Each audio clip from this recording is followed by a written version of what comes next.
This is number 23 in Unit 61, where we're told that a steel forging in the shape of a regular pyramid weighs 204.8 pounds. The base of the pyramid is a square with 9.71 inch sides. We want to compute the height of the forging. And we're told that the steel in the forging weighs 490.5 pounds per cubic foot. So first of all, we notice that the only dimension given to us in the forging is in inches.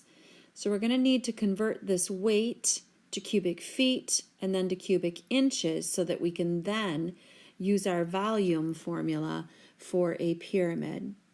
So if we know that the weight is 204.8 pounds and we want to convert that to cubic feet, we obviously want to get rid of pounds, so we're going to need to put our pounds on the bottom and our cubic feet on the top.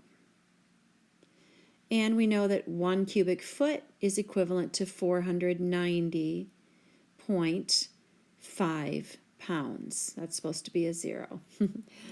All right, so when we divide that, our pounds will cancel, and in cubic feet, we're going to have 4.137, and the 37 repeats. So now, again, the only dimension given within our pyramid is in inches, so I goofed. I typed it in wrong in my calculator. This should be in cubic feet when I divide 204.8 by 490.5. That's actually 0.4175-ish cubic feet. So again, we want to convert this to cubic inches, so we're going to get rid of our cubic feet. And remember that in 1 cubic foot, there are 12 cubed cubic inches, one of our cubic converters.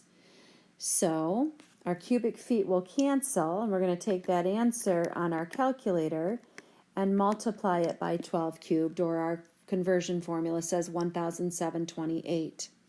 So in cubic inches, the volume of our pyramid here is about 721.497 cubic inches. So now we can fall back on our formula for the volume of a pyramid or cone. There's the formula we know to use, and we have volume is equal to about 721.497 cubic inches.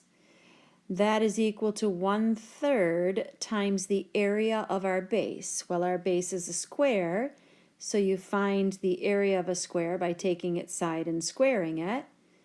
And then that area of our base is then multiplied by height. So we want to solve this for height. So what we're going to do, we can do this in a couple of different ways. We can take the 1/3 and multiply it by 9.71 squared, and we have 31.428-ish. Again, times the height is equal to the volume we computed previously. And I'm trying not to round along the way. So then, of course, to solve for height, we just need to divide that 721.497-ish by that 31.428-ish. And we get a height of this pyramid in inches equal to about 22 didn't say how to round, 96 inches.